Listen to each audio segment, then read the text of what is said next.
Les trains à grande vitesse sont devenus un moyen de transport indispensable. Ils relient les villes en un temps record et nous conduisent à destination dans le plus grand confort. Les trains modernes sont conçus pour aller toujours plus vite, tout en garantissant la sécurité des passagers. Car s'ils se percutent, les conséquences peuvent être dramatiques. Ce qu'on redoute le plus, c'est un train qui n'a plus de frein. Et c'est arrivé. Les collisions peuvent être explosives. C'était atroce. Ma vie a défilé devant mes yeux. Et les décombres d'un train après une collision sont toujours une vision d'horreur pour ces constructeurs. Alors, je dois vous dire que chaque fois que l'on a un accident dans le ferroviaire, on est pris comme ça. C'est pourquoi les ingénieurs étudient les catastrophes avec une précision scientifique. Ils analysent les défaillances et mettent au point des technologies destinées à prévenir de nouveaux accidents. Chaque nouveau train est le résultat des erreurs passées.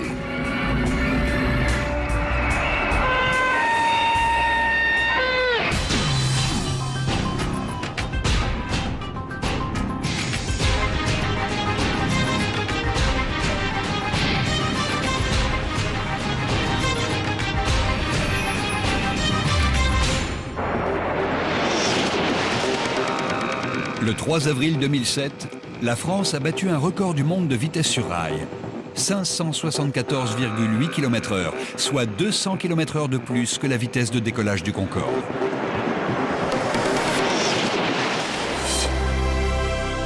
Mais quand un train transporte des passagers à une vitesse aussi phénoménale, leur vie est en danger si la technologie déraille. En 1998, un train express allemand a percuté un pont de plein fouet, faisant 101 victimes. En 1988, une collision entre deux trains à la gare de Lyon a tué 56 personnes. Et en 1979, dans la petite ville écossaise d'Invergovrie, un défaut de signalisation a entraîné la mort de 5 passagers à bord d'un train express. Ces accidents sont la conséquence de défaillances technologiques et structurelles. Des défaillances que les ingénieurs ferroviaires s'efforcent d'éliminer. Voici l'AGV, ou automotrice à grande vitesse. Les premiers AGV doivent être mis en circulation en 2011 en Italie. Ils sont conçus pour accueillir davantage de passagers que les TGV et se déplacent encore plus vite. L'AGV peut parcourir jusqu'à 1000 km en 3 heures, soit toute la France du nord au sud, un voyage qui prendrait 10 heures par la route.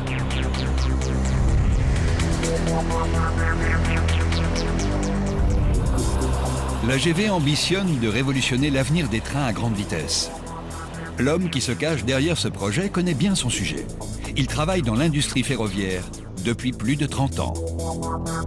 François Lacôte est le directeur technique de la société Alstom Transport. Il est considéré par beaucoup comme le parrain du train à grande vitesse. Et voici le prototype de sa nouvelle création. Ce prototype a un nom, il s'appelle Pégase. Pégase, dans la mythologie grecque, c'est le cheval ailé, c'est-à-dire c'est l'objet qui est à la fois terrestre mais déjà un peu aérien avec la vitesse, donc c'est Pégase. Pégase a déployé ses ailes sur une voie d'essai en République tchèque. Pendant plusieurs mois, une équipe d'ingénieurs hautement qualifiés a enregistré ses moindres mouvements. Là, c'est le 2. Nous prenons toujours en compte, nous analysons tous les événements, les incidents, les accidents, de manière à faire profiter toutes nos conceptions nouvelles de cette expérience. Nous apprenons continuellement.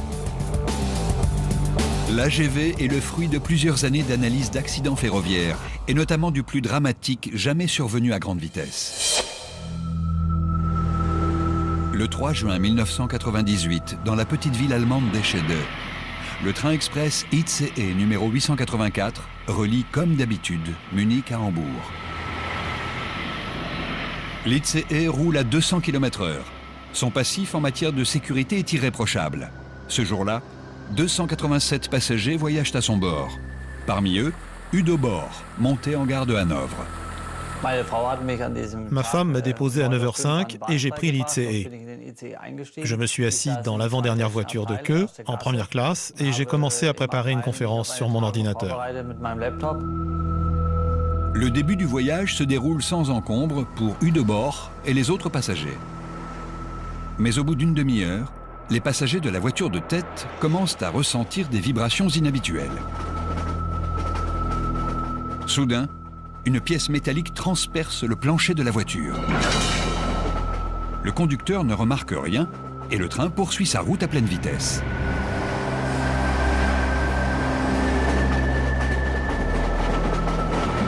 Les passagers tentent de prévenir le conducteur, mais il est trop tard.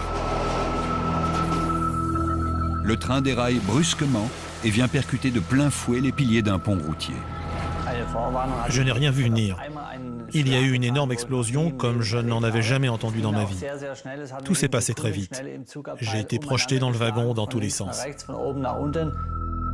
L'impact entraîne la chute du pont. 300 tonnes de béton s'effondrent sur le train qui se plie comme un accordéon. Près de 300 passagers sont prisonniers des voitures broyées. L'officier de police Andreas Effinghausen arrive sur les lieux peu de temps après la collision. À notre arrivée, la première chose qu'on a vue, c'est le train qui était presque totalement détruit. Il régnait un silence absolu. J'ai tout de suite pensé qu'il n'y aurait peut-être aucun survivant et que le nombre de victimes allait être très élevé. L'officier de police tente de venir en aide aux blessés. Pendant que je faisais le tour des décombres, je me suis arrêté et j'ai crié « Quelqu'un m'entend ?» Une voix m'a répondu. C'était Udo Bohr. Udo Bohr gît sous l'avant-dernière voiture. Il a survécu. J'ai repris connaissance peu de temps après l'accident et ma jambe gauche était coincée. J'étais allongé par terre et je souffrais le martyre. C'était atroce. J'ai vu ma vie défiler devant mes yeux. J'ai pensé à mon enfance et à ma famille. C'était terrifiant. C'était un miracle que quelqu'un réponde à mon appel. J'étais sous le choc et ça m'a réveillé d'un coup. À cet instant, j'ai compris que je devais réagir vite et aller chercher des renforts. Il fallait sortir Udo Bohr de là le plus vite possible. Gravement blessé, Udo Bohr est dégagé vivant des décombres du train. Mais tous les passagers n'auront pas cette chance. 101 personnes ont trouvé la mort dans cet accident qui reste à ce jour le plus meurtrier de l'histoire du train à grande vitesse. L'accident des Scheede a transformé ma vie. Quand je suis monté à bord du train, j'étais un jeune homme en pleine santé qui pensait faire un voyage tranquille. Et j'en suis ressorti handicapé. Je ne peux plus travailler. Je suis privé des actions quotidiennes les plus simples. Je ne peux plus mener une vie normale.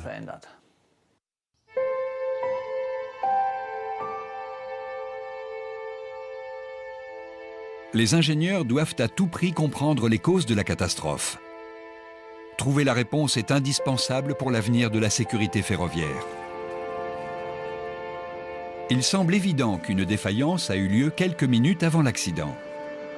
Les enquêteurs ne tardent pas à découvrir un indice au niveau de la première voiture. L'une des roues arrière de la voiture est tordue et cassée. L'analyse d'une portion de la voie ferrée révèle un autre élément essentiel aux enquêteurs. Ils ont constaté que la voie était endommagée sur une distance importante. Cela signifie qu'il y a eu un déraillement partiel du train.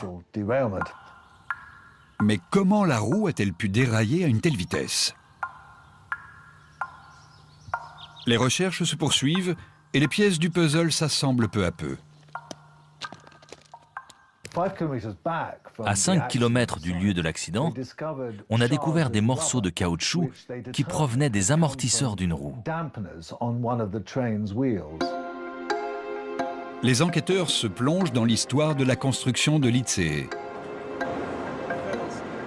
7 ans plus tôt, les concepteurs du train avaient identifié un problème au niveau des roues monoblocs.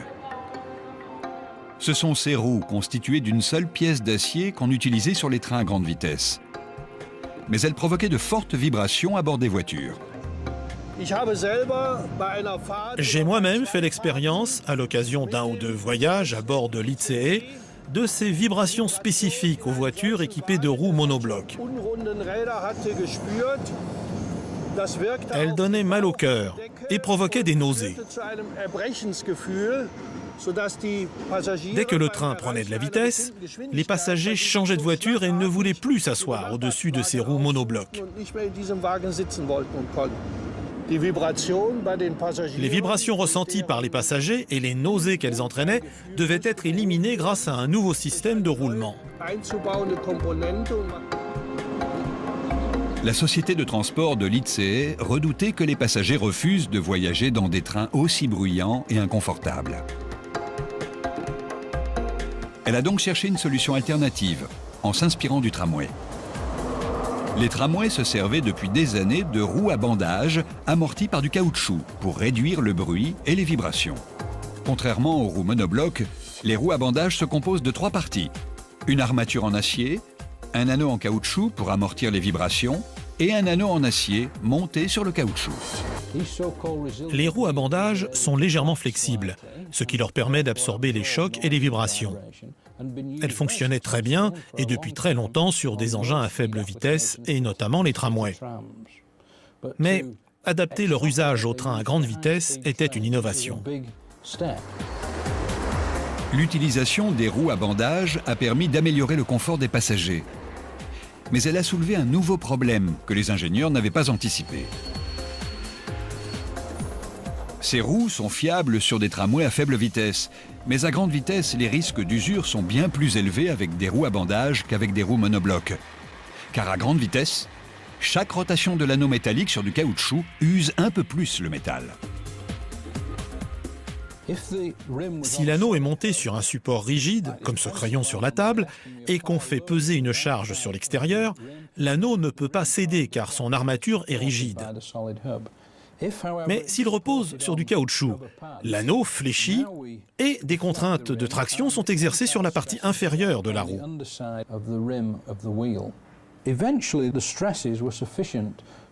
Ces contraintes suffisent à créer une fissure qui s'agrandit un peu plus à chaque rotation, jusqu'à ce qu'elle devienne si importante que le crayon se brise. Pendant la durée de vie d'une roue, des contrôles attentifs sont faits régulièrement grâce à des appareils sophistiqués. Mais ils se concentrent toujours sur les fissures potentielles au niveau de la zone de contact, entre l'extérieur de l'anneau et le rail. Sur une roue monobloc, c'est là que les fissures d'usure apparaissent. Mais sur une roue à bandage, les fissures apparaissent surtout sur la partie intérieure de l'anneau. Elles ne sont pas visibles et on ne pense pas à les vérifier lors de la procédure d'inspection. La roue défectueuse de l'ICE 884 a parcouru quasiment 2 millions de kilomètres. Le 3 juin 1998, elle effectue son dernier voyage. Une fissure importante au niveau de l'anneau en acier entraîne la rupture de la roue qui se décroche de son armature. Le caoutchouc se désintègre et l'anneau fendu vient s'encastrer dans la caisse de la voiture. La pièce métallique qui a transpercé le plancher a alerté les passagers du danger. Le train poursuit sa course instable sur 5 km, mais à l'approche d'un aiguillage, la catastrophe devient inévitable. L'extrémité de l'anneau métallique se prend dans le rail guide. La roue déraille et entraîne toutes les voitures à sa suite. Le train s'est retrouvé pris entre 2 forces différentes. Il essayait d'aller tout droit, mais les roues l'entraînaient sur le côté. Les 4 premières voitures se décrochent et continuent leur course sous le pont. Mais la 3e voiture percute le pont et l'édifice s'effondre au passage de la 5e voiture. Tous les wagons s'encastrent à sa suite dans un choc effroyable. La rupture de l'anneau et la proximité entre l'aiguillage et le pont de 300 tonnes sont à l'origine du bilan le plus tragique de l'histoire du train à grande vitesse.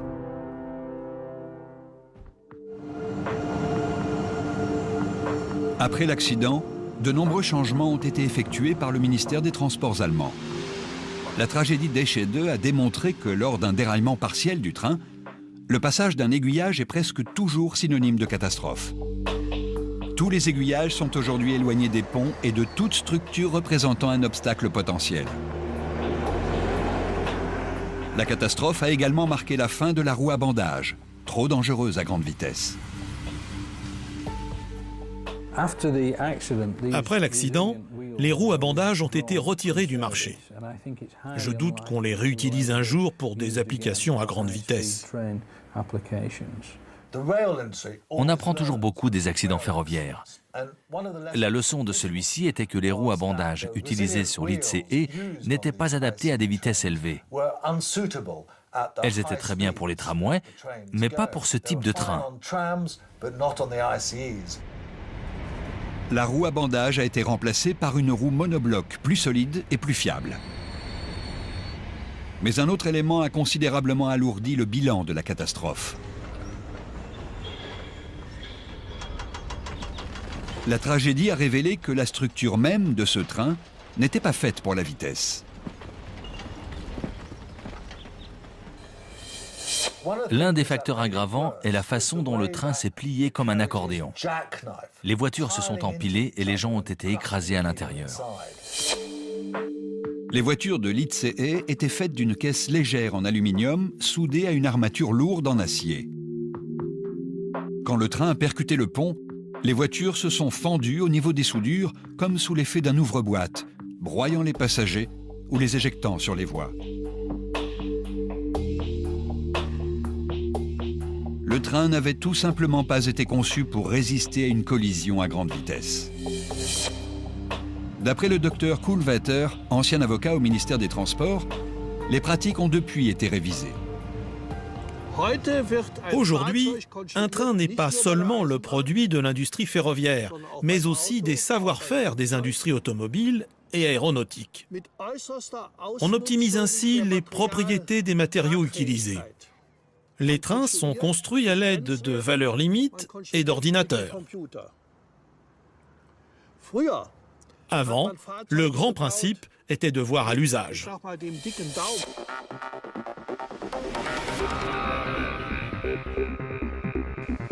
L'AGV possède aussi une caisse en aluminium privilégiée pour sa légèreté.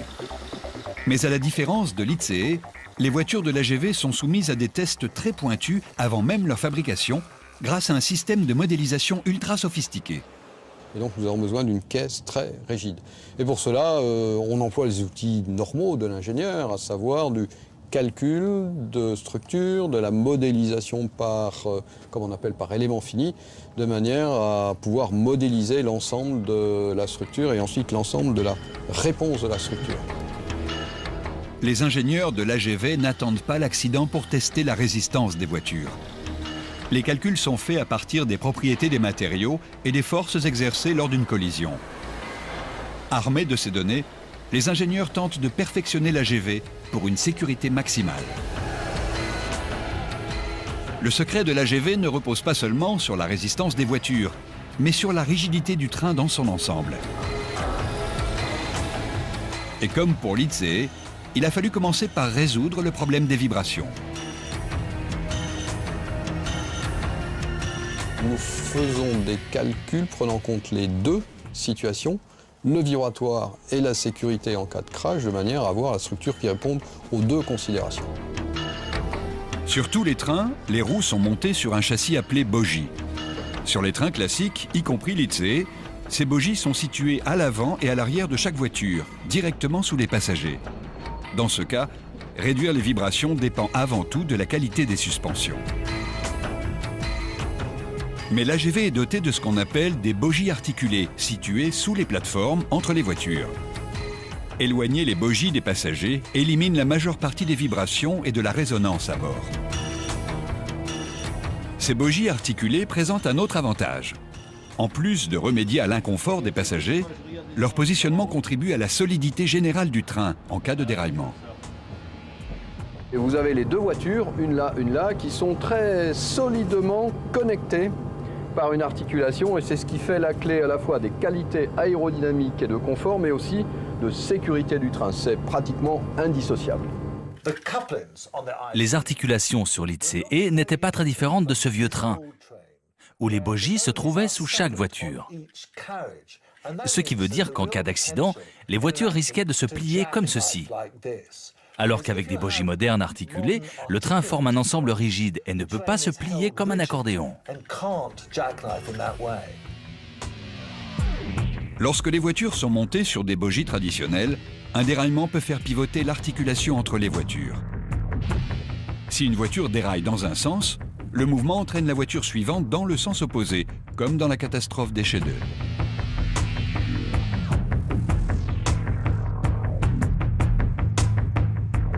Grâce au positionnement des bogies articulées sur l'AGV, les voitures sont renforcées au niveau de l'articulation pivot et le train est plus solidaire. Si une voiture déraille, celle qui suit est entraînée dans la même direction.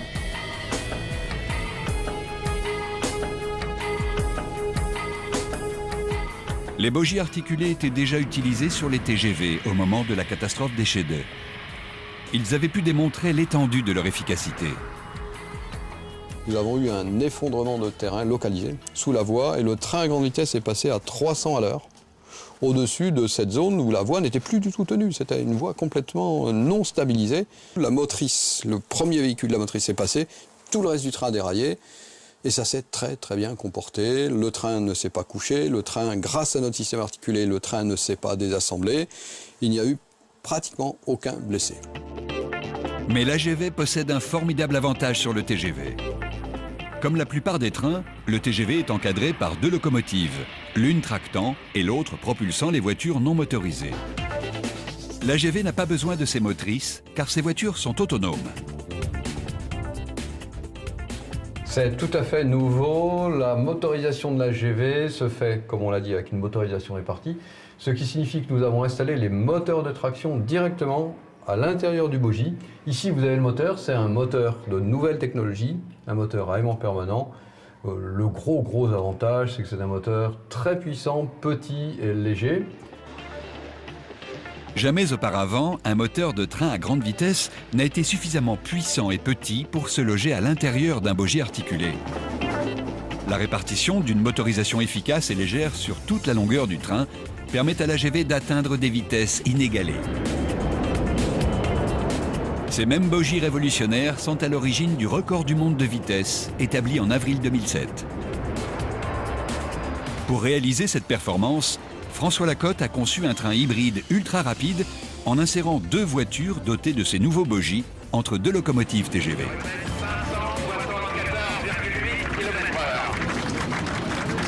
Il faut dire que lorsque l'on a dépassé la vitesse du précédent record, qui était 515 à l'heure, nous étions très heureux. Nous voulions repousser les limites, et ce sont des limites qui sont liées à la voie, qui sont liées à la dynamique du train, qui sont liées à l'aérodynamique, qui sont liées au captage du train avec la vitesse critique de la caténaire. On ne pouvait pas dire qu'on était certain. On avait une expérience, on avait des modélisations, nous avions fait des calculs, nous étions confiants, mais pas certains. Non seulement ces nouveaux bogies sont parfaits pour la vitesse, mais ils contribuent à une meilleure stabilité du train. Le fait que les moteurs soient très bas, ça va dans le bon sens vis-à-vis de l'abaissement du centre de gravité. Donc tout ceci concourt à... En plaçant le poids du moteur le plus bas possible, le train risque d'autant moins de se coucher en cas de déraillement. Au-delà de ces innovations, la sécurité ferroviaire a toujours reposé et reposera toujours sur un principe très simple, un train doit pouvoir s'arrêter. La gare de Lyon est l'une des gares les plus fréquentées de Paris. Le 27 juin 1988, de nombreux usagers attendent leur train sur ces quais. Parmi eux se trouve Dominique Pavie. Je rentrais chez moi à Villeneuve-Saint-Georges, donc du musée du Louvre à Villeneuve-Saint-Georges, je passais par la gare de Lyon. Il était assez tard. Arrivé à la gare, je trouve un omnibus qui allait partir. Je monte dedans, dans la deuxième voiture. Cet omnibus ne part pas. On nous annonce qu'il y avait des pannes, des retards, etc. Il faisait chaud. Il était bondé, il était plein de gens. Et puis j'attendais, comme tout le monde, assise. Mais alors que Dominique Pavie attend le départ de son train, elle trouve un moyen plus rapide de rentrer chez elle. Puis je vois arriver sur le quai d'en face un direct pour Villeneuve-Saint-Georges où j'habitais. Donc j'ai décidé de quitter l'omnibus qui ne partait pas. Enfin, je suis arrivée à descendre. J'ai fait 5 pas en direction de la tête du train. 5 pas sur le quai. Et au 5e pas, il s'est passé quelque chose que je n'ai pas tout de suite compris. Ce que j'ai perçu en premier, c'est un bruit sourd et métallique. Une fumée noire, une poussière noire. En décidant de descendre du train, Dominique Pavie échappe à une collision catastrophique. La voiture où elle était assise quelques instants auparavant est percutée de plein fouet par un train sans frein.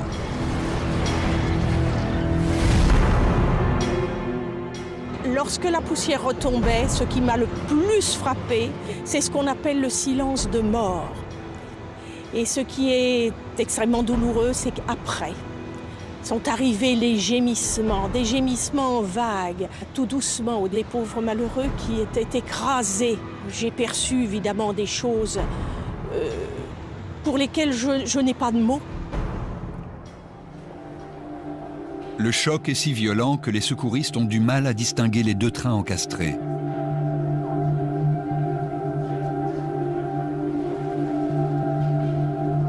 L'accident fait 56 morts et 57 blessés. Comment cette collision a-t-elle pu avoir lieu? Pourquoi un train sans frein s'est-il engagé sur une voie occupée? Et surtout, pourquoi a-t-il été incapable de s'arrêter? Ce qu'on redoute le plus, c'est un train qui n'a plus de frein. Et c'est arrivé. Mais la vraie question est, pourquoi n'avait-il plus de frein? Jean-Pierre Pascal est l'enquêteur chargé de trouver la réponse. Ce qui est certain, c'est que le train qui a tamponné est descendu dans la gare souterraine qui est en profondeur avec une pente très forte de descente sans ses freins mécaniques. Jean-Pierre Pascal inspecte les décombres et remarque une anomalie au niveau des freins mécaniques. Le robinet qui contrôle toute la conduite d'air comprimé du train, qui se trouve juste derrière la motrice de ce train, était fermé. Il aurait dû être ouvert, ce robinet. Normalement, lorsque la conduite est coupée de cette façon-là, le système pneumatique est fait de telle façon que tous les freins de toutes les voitures qui sont derrière se bloquent automatiquement. Et le train ne peut pas partir. Pourquoi le robinet d'air comprimé était-il fermé? Et si les freins étaient bloqués, comment le train a-t-il pu repartir? Quelques jours après l'accident, une passagère avoue aux autorités avoir actionné le signal d'alarme et ainsi enclenché automatiquement le système de freinage. Le train venait de quitter la station où elle avait oublié de descendre, à 10 km de la gare de Lyon.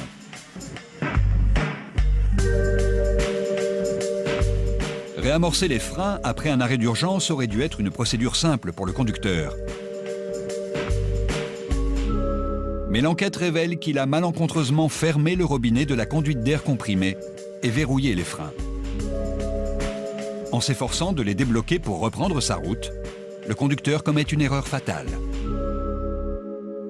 Comme il ne pouvait pas partir, il a, on appelle ça, purgé le système, c'est-à-dire que, parce qu'il y a un réservoir d'air qui reste gonflé, même si la conduite est coupée, et qui serre les freins.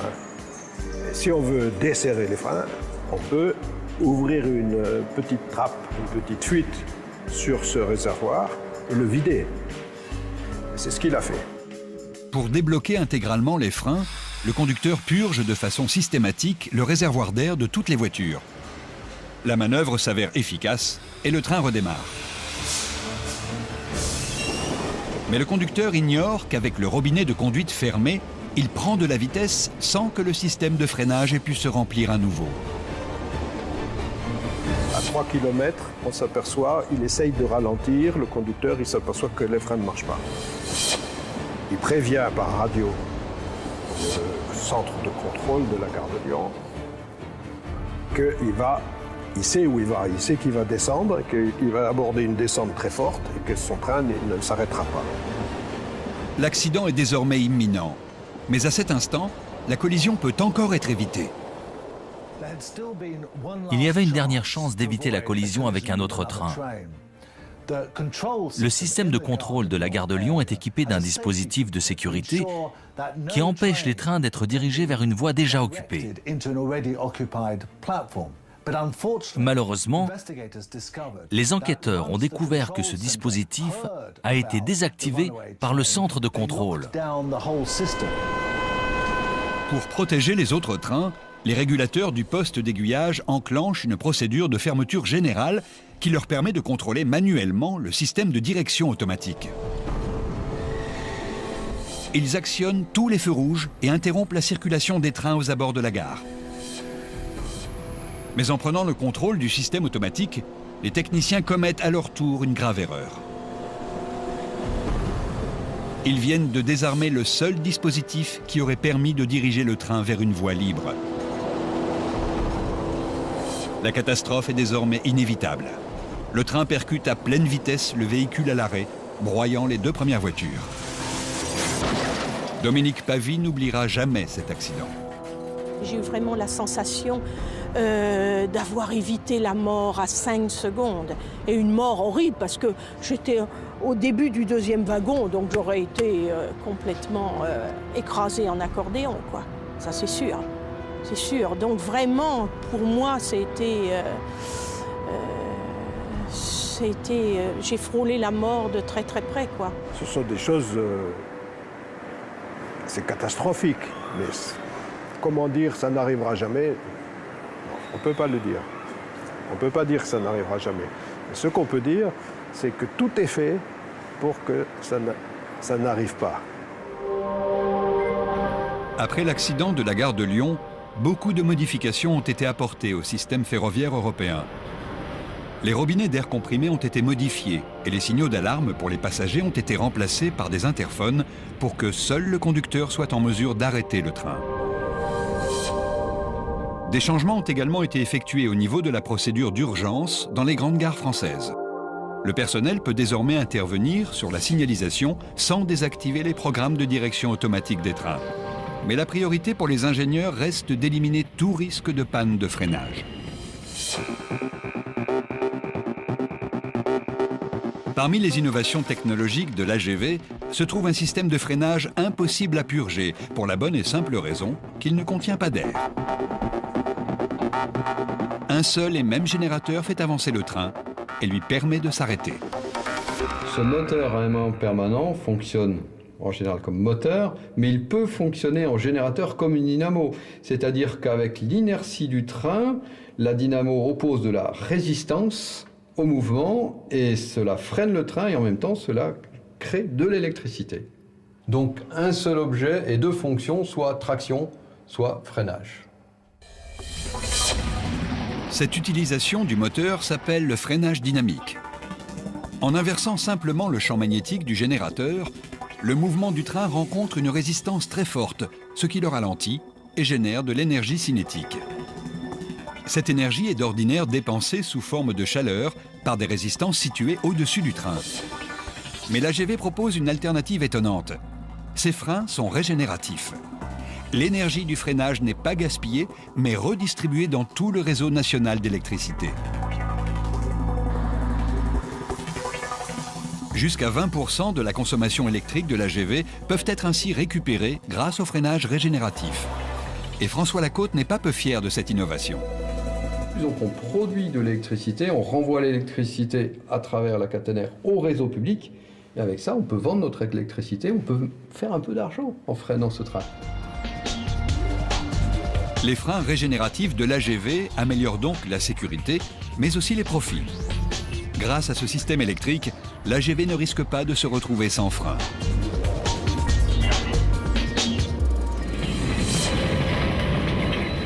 Malheureusement, quelle que soit l'efficacité du système de freinage, le risque de collision ne peut jamais être éliminé. Les passagers doivent donc être protégés en cas d'impact potentiel. Moi je suis partant pour fermer le défi. Pour le journal, sur un document. L'ingénieur Thierry Yonnet a consacré sa carrière à la sécurité des passagers. Il a participé à l'élaboration d'un absorbeur de choc intégré dans le nez de l'AGV. Donc c'est un système anti-collision. En cas de collision, on va absorber successivement par 3 modules une partie de l'énergie. Un choc à grande vitesse produit un gigantesque volume d'énergie. Le rôle du dispositif anti-collision est d'en absorber le plus possible, ce que l'invention de Thierry Yonnet réalise en 3 étapes. Dont le premier est essentiellement un système d'usinage mécanique. Si on s'en approche, on peut voir qu'on a tout un système de fixation de ce coupleur sur une plaque. Et cette plaque, elle, est maintenue par 4 vis qui servent de fusible mécanique. En cas de choc violent, ces vis vont casser, elles sont là pour ça, elles vont céder. Et l'ensemble, tout l'ensemble, va se propulser à l'intérieur. Une fois les fusibles cassés, un deuxième dispositif composé d'un gigantesque tampon en acier absorbe l'énergie supplémentaire. Et derrière lui se trouve un 3e module fait de plaques métalliques conçues pour se plier. L'énergie totale est absorbée et la structure du train n'est pas ébranlée. Mais pour que le train devienne synonyme de sécurité absolue, les avancées en matière de conception doivent aller de pair avec une technologie à la pointe du progrès.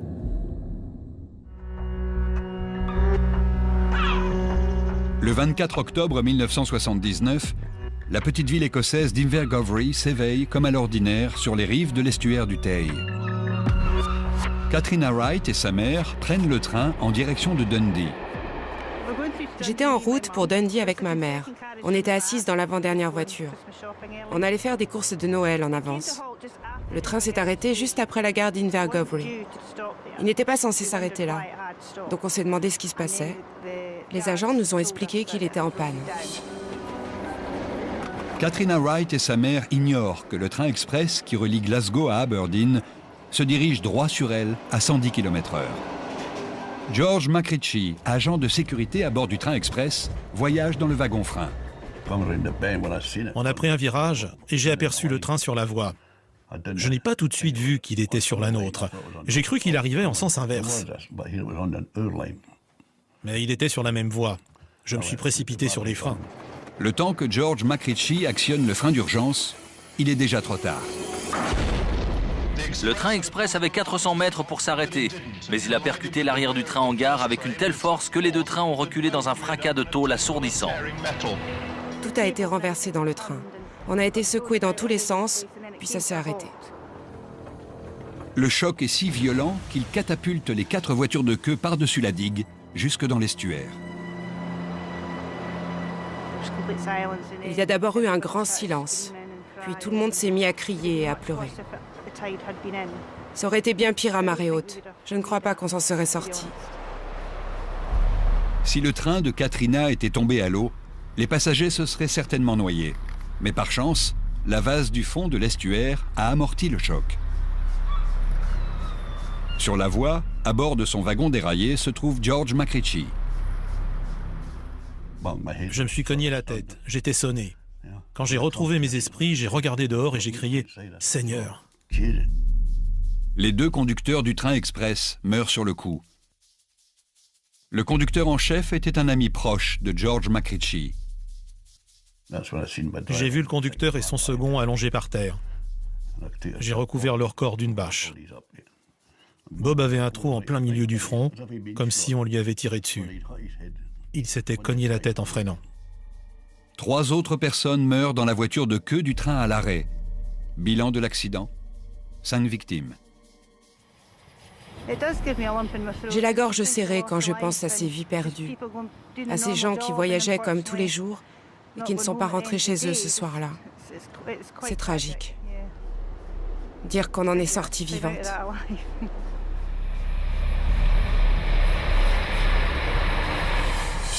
Comment une telle tragédie a-t-elle pu se produire? Les enquêteurs vont reprendre leurs recherches, cette fois en se concentrant sur le système de signalisation qui pourrait être à l'origine de la catastrophe.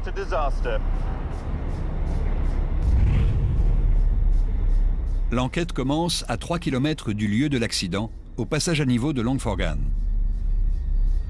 Le système de signalisation employé à ce poste est le sémaphore, couramment utilisée dans le monde entier à cette époque. Si l'aile est levée à 45 degrés, le train peut passer.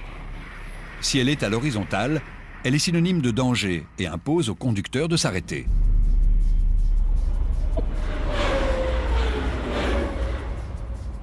Le passage de Longforgan est doté d'une installation classique. Elle se compose d'un premier signal qui indique au conducteur de ralentir, d'un poste de contrôle et d'un second signal plus loin sur la voie où le train est censé s'immobiliser. Le jour de l'accident, John McCrae, pompier à la brigade du Tayside, examine la signalisation de Longforgan. On s'est aperçu que le signal qui se trouvait à côté de cet arbre et qui n'est plus là aujourd'hui communiquait un message incorrect. Au lieu d'être à l'horizontale pour indiquer l'arrêt ou à 45 degrés pour laisser passer, l'aile était entre les deux. John McCrae découvre que bien que le contrôleur ait actionné le signal de danger, l'aile n'est pas revenue en position horizontale.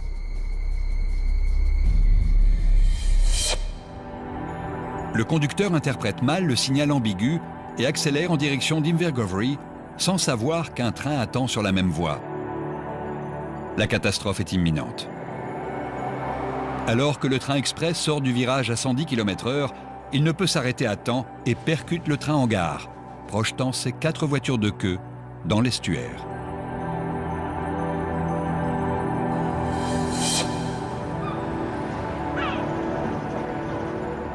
Pourquoi le conducteur a-t-il continué malgré l'ambiguïté du signal? L'enquête a révélé que le changement de perspective du conducteur par rapport au signal a pu entraîner une mauvaise interprétation. Roy Bell, expert en signalisation ferroviaire, tente de reconstituer la scène. On approche d'un signal ambivalent qui ne devrait pas être interprété comme une autorisation de passer. Mais plus on avance et plus l'angle de vue est modifié. Il est alors possible que le conducteur l'interprète mal. Je pense que c'est ce qui s'est passé à Invergovie. Il semble clair que le conducteur a été induit en erreur par un système de signalisation archaïque. Mais les ingénieurs doivent encore découvrir pourquoi une telle défaillance s'est produite. Le signal traditionnel de sémaphore est utilisé par les chemins de fer depuis plus d'1 siècle. Il s'agit simplement d'actionner un levier. Un système de chaîne situé au niveau du poste de contrôle actionne alors un câble qui permet de positionner le signal. Mais pourquoi l'aile de Longforgan était-elle mal orientée? Elle était peut-être dans cette position suite à une nuit très froide. La tension exercée sur le câble avait probablement augmenté à cause du froid et il était sûrement trop grippé pour ramener l'aile parfaitement à l'horizontale. Plusieurs signaleurs de Longforgan ont admis avoir des problèmes similaires par temps froid avec ce même signal. Il était temps d'envisager une alternative.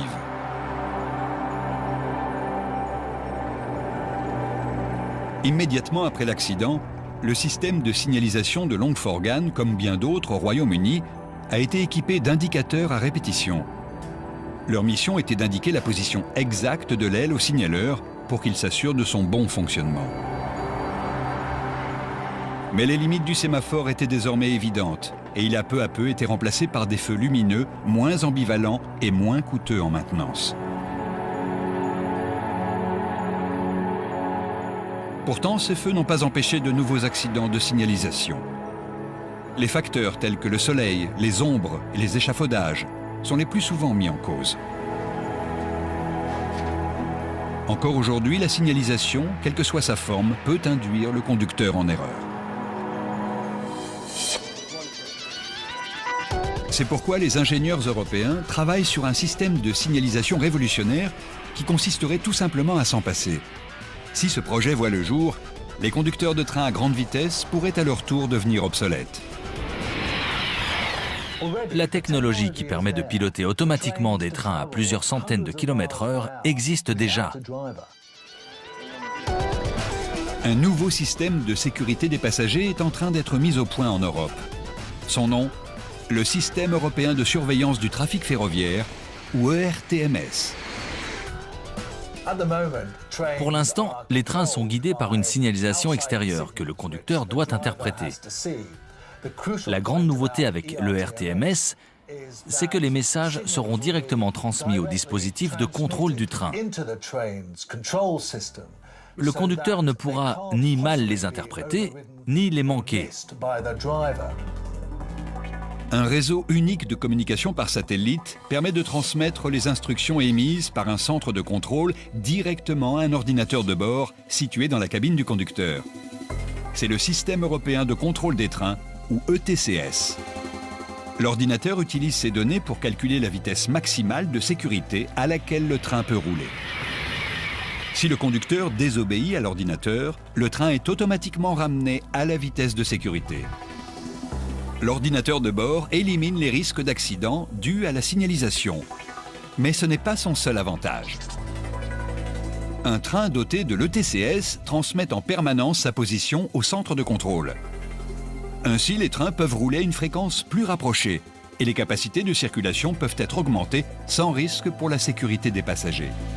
Cette technologie étonnante est déjà à l'essai dans plus de 10 pays et devrait être installée sur les lignes européennes à grande vitesse dans un avenir proche.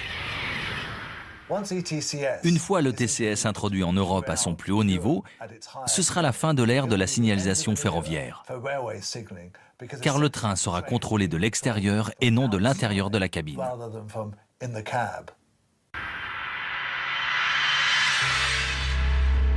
Si des ordinateurs prennent le contrôle des trains à grande vitesse, on peut se demander à quoi servent encore les hommes. L'AGV est doté de cette nouvelle technologie et pourtant, François Lacôte n'est pas prêt à sacrifier le conducteur.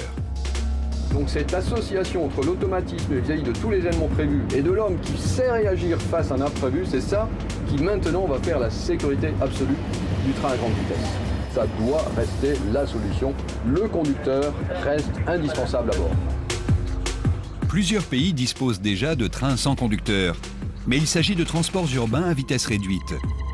À ce jour, aucun train à grande vitesse sans conducteur n'a été commercialisé. La raison n'est peut-être pas technologique, mais psychologique. Les gens n'accepteront jamais l'idée d'un train qui roule à plusieurs centaines de km/h sur des voies à haut trafic sans un conducteur pour les rassurer et les faire se sentir en sécurité. Quel que soit l'avenir des conducteurs de train à grande vitesse, il ne fait aucun doute que les progrès considérables en matière de sécurité ont très largement diminué les risques de catastrophes ferroviaires. Et tandis que les lignes européennes adhèrent pleinement à ces nouvelles technologies, François Lacôte est fier d'avoir conçu un train prêt à relever le défi. On voulait le train pour le réseau ferroviaire à grande vitesse de l'Europe, c'est-à-dire un train complètement européen, capable de toutes les lignes ferroviaires de l'Europe et un train capable de la vitesse du futur, c'est-à-dire au moins 360 km/h. C'était le train du futur de l'Europe. Parce qu'il a su pleinement tirer les enseignements d'un passé parfois dramatique, l'AGV deviendra peut-être le train à grande vitesse du futur.